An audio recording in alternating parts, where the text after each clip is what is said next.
letting go of big emotional stuff is really tough. So I'm gonna walk you through a real life example of me letting go of something that was once really important to me and still is a bit.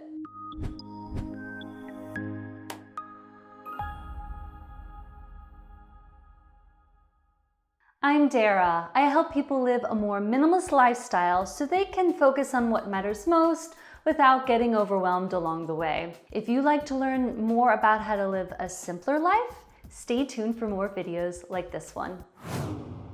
Items that wrap into our identity can be really difficult to let go of, especially if we have space for them in our homes, or we can conjure up a bunch of what if scenarios, like what if I need this one day? Let's take a deeper look into an example that I have, my keyboard. I'm gonna take you through the mental, emotional, practical process of letting go of this keyboard so that you can see the potential pitfalls that come along with holding onto items that no longer serve you, and to see how you can work through those issues on your own. I'll provide some strategies for you to follow and remind you that you're not alone. We all go through this. So I've written songs on and off since, well, before I was 15, but when I was 15, my mom gave me her old classical guitar and I started learning how to play, and I found that songwriting is what I really love to do, and singing. And even though songwriting came in and out of my life, it's always been something really important to me. But then a handful of years ago, I wrote the lyrics to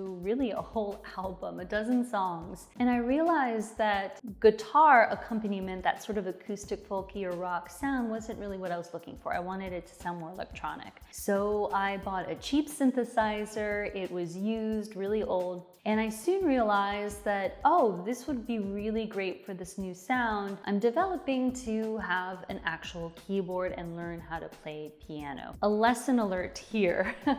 If you were thinking about making a big purchase like buying a new keyboard, maybe try borrowing something first, using it at somebody's place if you can't borrow it, or buying a cheaper version, like when I bought that really old used synthesizer. That way you could kind of test out whether or not this is something that really interests you and is worth purchasing. And I remember researching endlessly for this keyboard so that I got something that really suited my particular needs. And I remember going to the store to finally purchase it, and it was right after a snowstorm and it was icy out, and the customer service person helped me bring it to my car, and somehow we like stuffed it in. And I remember getting home and unpacking it and setting it up, and I was so excited. After I finished the album with the help of somebody producing the beats and the electronic music for it, I realized that I didn't really use the keyboard a lot for creating the music. It was more as a basis to kind of outline a song or a melody. I did write a few other songs,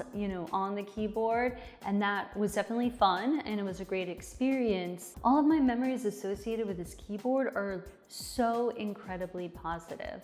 And then I moved to Austin 3.5 years ago, and it was one of the few items that I stuffed into my Honda Civic. But when I got to Austin, I certainly played some music, but I just never caught back onto that music producing buzz that I was on before. I sort of had to think about my identity. I mean, I think of myself as a songwriter, but I don't really think of myself as a musician. Even in all of my fits and starts of trying to get back into it, it was nice, it was fun, but it was never fun enough to really dedicate my time and energy to it. And it's sort of like how we all have these long lists of things that we would love to do, and we only can do some of them, and we can only do some of them well. And being able to disentangle our fantasies and our desires and what we enjoy can be tricky, and you do need to give it time, you do need to give it space. And I even moved into a new place 6 months ago, and I've barely touched it. Lesson alert.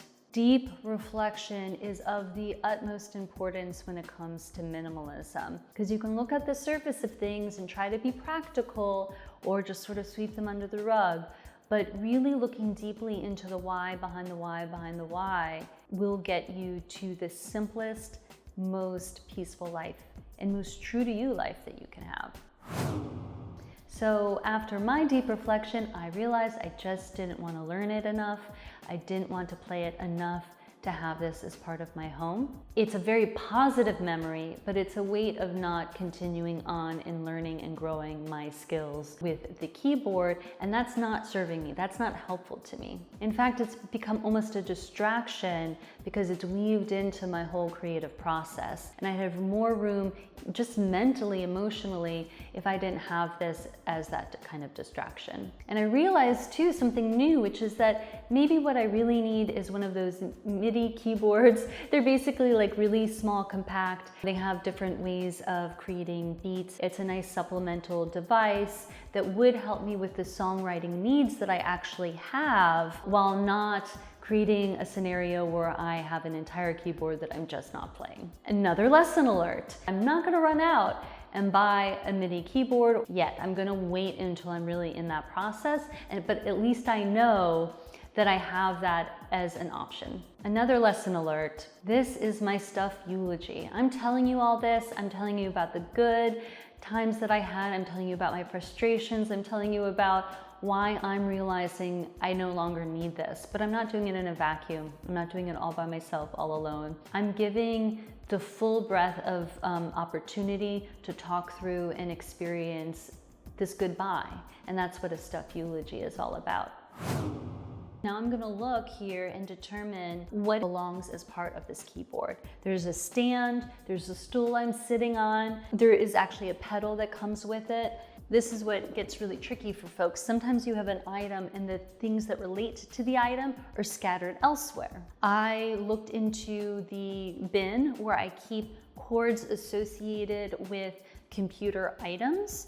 I have one here that plugs the keyboard into my computer directly, and I have another set of cords that plugs it into an audio interface. Again, you have to look through your home to find these other accoutrements. Additionally, I have the music book where I learned music theory, and I've decided I might actually keep this because it has my notes and I might need a musical reference book. I have some other folders here that include songs that I've written or I'm writing, but it also has the manual. So these are all the sorts of items that I need to collect before giving away or selling this keyboard. Lesson alert is always label these extra cords or accoutrements if it's not completely obvious what they belong to, so you can find them later easily.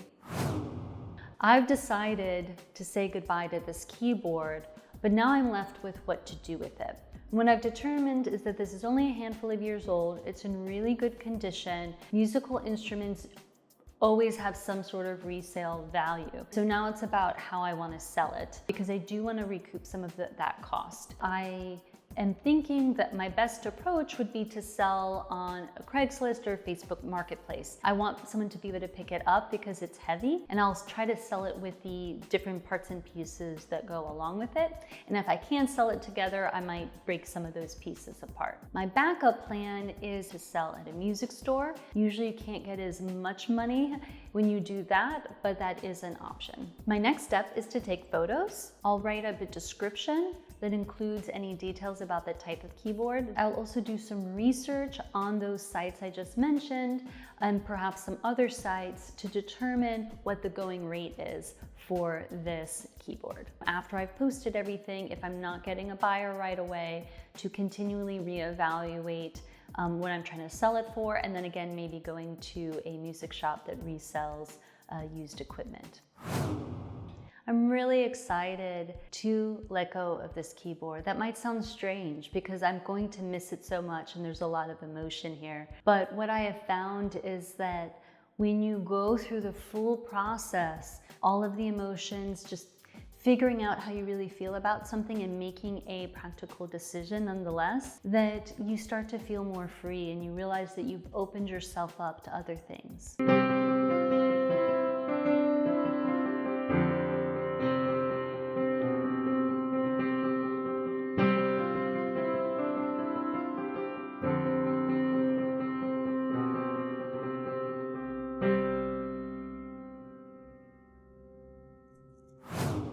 Ready to find out what happens next? I surprised even myself. Stay tuned for part 2.